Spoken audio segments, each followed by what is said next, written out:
आज हम आपको फ्रांस के बारे में आश्चर्यजनक तथ्य बताएंगे। आइए शुरू करें। फ्रांस एक खूबसूरत सुरमय देश है जिसकी सुंदरता की प्रशंसा की गई है और दुनिया भर के कवियों और कलाकारों द्वारा इसकी प्रशंसा की जाती है। गर्म उपोष्णकटिबंधीय क्षेत्रों, आकर्षक प्रकाश गांवों और प्रांतों के साथ एक छोटे से क्षेत्र में यहाँ ऊंचे बर्फीले पहाड़ सहअस्तित्व में हैं। व्यावहारिक रूप से किसी भी तरह से शानदार पेरिस से नीच नहीं हैं। सदियों पुराने राजसी महल इतिहास के रहस्य रखते हैं। यहाँ हर साल 80 मिलियन से अधिक पर्यटक आते हैं। वैसे देश की आबादी 60-70 मिलियन है।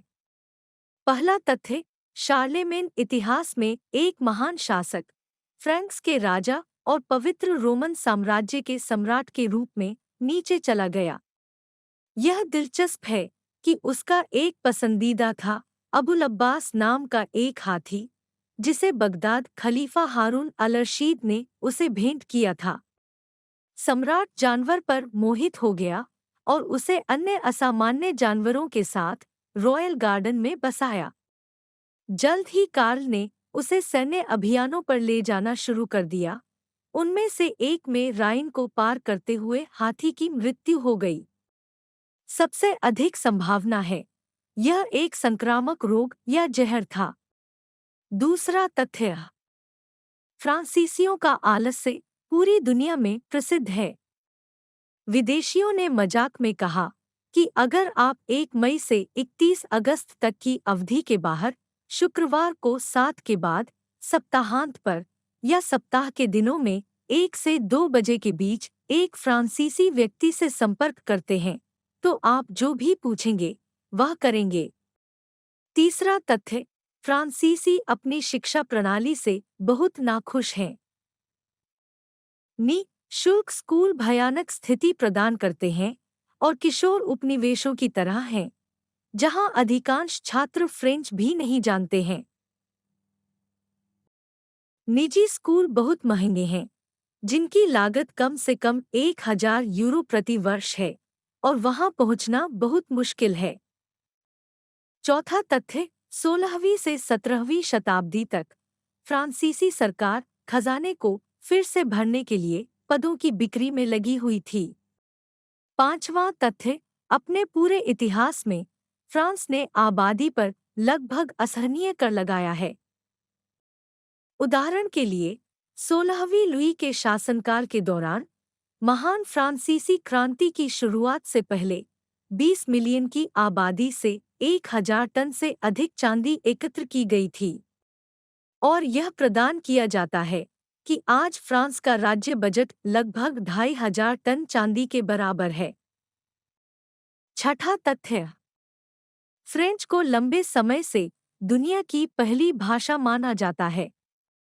इस पर महत्वपूर्ण राजनयिक वार्ताएं आयोजित की गईं और कई यूरोपीय देशों के बड़प्पन ने अपनी मूल भाषा के साथ इसका अध्ययन किया।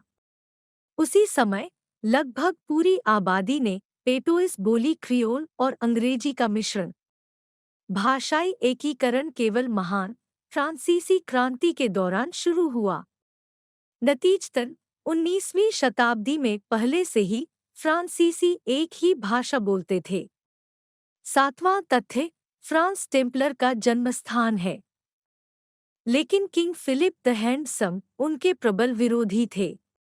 किंवदंती के अनुसार आदेश के प्रमुख जैक्स डी मोले ने उसे शाप दिया और जल्द ही सम्राट की मृत्यु हो गई। लेकिन न केवल मसीह के सैनिक राजा की बदनामी में पड़े। शैंपेन की गिनती उनके संपदा में नियमित मेलों का आयोजन करती थी, जो थोड़े समय में सबसे बड़ा व्यापारिक बिंदु बन गया। लेकिन 13वीं शताब्दी के अंत में अंतिम और निःसंतान गिनती की मृत्यु हो गई और फिलिप द हैंडसम ने मेले की पूरी सफलता को तुरंत रद्द कर दिया। उच्च करों, व्यापारियों की गिरफ्तारी, कर्तव्यों, प्रतिबंधों के साथ उसने उसे उसकी पिछली आय और मान्यता से वंचित कर दिया। आठवां तथ्य, फ्रांसीसी चापे भाइयों ने ऑप्टिकल टेलीग्राफ का आविष्कार किया और यूरोप के जीवन को हमेशा के लिए बदल दिया। 19वीं शताब्दी की शुरुआत तक उनका आविष्कार लगभग पूरे क्षेत्र में फैल गया था। हालांकि इसने कुछ समस्याएं पैदा कीं। 19वीं सदी के 30वें दशक में व्यापारियों के एक समूह ने 2 साल तक बोर्डो पेरिस लाइन पर जाली संदेश बनाए। अपराध दुर्घटना से हल हो गया था। नौवां तथ्य, मार्टिन ऑब्री के नियम के तहत फ्रांसीसी कार्य सप्ताह 35 घंटे से अधिक नहीं है। इसे स्वीकार कर सरकार ने नई नौकरियों के सृजन पर भरोसा किया, लेकिन उम्मीदें पूरी नहीं हुईं। नौकरी की वृद्धि कम रही और नियोक्ताओं को मजदूरी बढ़ानी पड़ी, छुट्टियों के लिए भुगतान करना पड़ा, भोजन उपलब्ध कराया और समझौता करना पड़ा। 10वां तथ्य, आज फ्रांस एक अच्छी स्वास्थ्य देखभाल प्रणाली का दावा कर सकता है।